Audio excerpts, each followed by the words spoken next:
You wake up, your head sinking into a soft, plush pillow. You throw on a thick winter coat to brave the cold and sit down to a breakfast of eggs and sausage. We have all been taught the same historical narrative. 66 million years ago, a massive asteroid slammed into the Earth and wiped out the dinosaurs.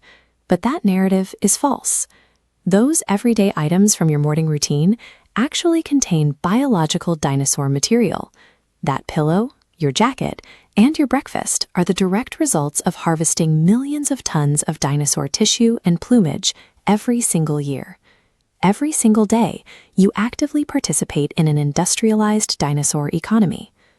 Look at this evolutionary tree. Under the rules of modern biology, or cladistics, organisms belong to the same groups as their ancestors.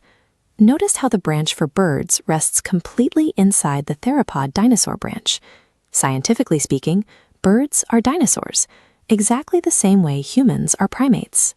The prime example of a surviving, heavily commodified theropod is the modern agricultural chicken. The anatomical similarities to apex predators like Tyrannosaurus rex are striking. Take a look at the scaly, reptilian texture and sharp claws on a chicken's foot. Both animals walk bipedally, using a tiptoe-first gait to move. The connection goes straight down to their DNA.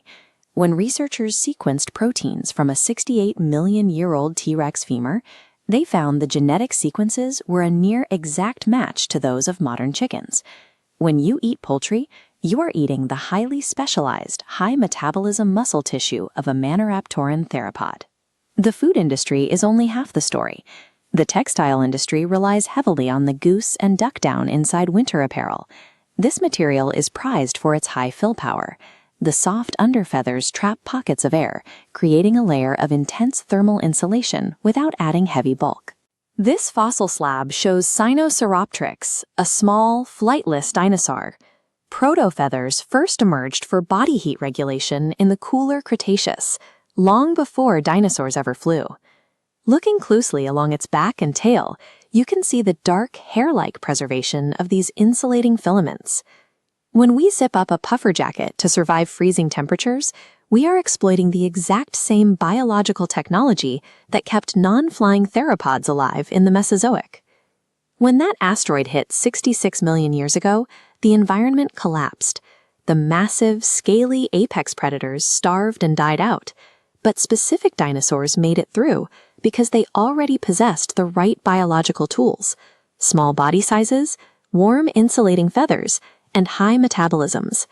As ash blocked the sun and large plants died off, the evolution of toothless, seed-eating beaks allowed this specific lineage to pluck and digest dormant seeds buried in the rubble. The asteroid did not end the age of dinosaurs. It acted as a brutal evolutionary filter, selecting for the exact traits we industrially harvest today. If we are surrounded by living dinosaurs, why do we collectively agree they went extinct? The answer lies in folk taxonomy.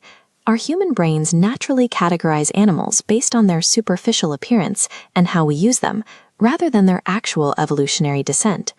Pop culture and media have spent decades conditioning us to expect dinosaurs to look exclusively like giant, naked, scaly monsters. This creates a profound socio-cognitive dissonance. We look at a backyard bird, and our minds simply cannot reconcile its familiar shape with the imposing image of a prehistoric predator. This collective blindness is a byproduct of linguistic and cognitive systems that prioritize superficial appearance over deep evolutionary ancestry. The common city pigeon is a highly adapted descendant of a ruling prehistoric lineage that successfully navigated a global apocalypse. With around 11,000 species alive today, the Dinosauria clade is arguably one of the most successful and ecologically diverse groups in Earth's history. Next time you pull on a down coat, crack an egg for breakfast, or just look out your window, take a second to reconsider what you were looking at. The terrible lizards of the Mesozoic never left us. They adapted and survived so successfully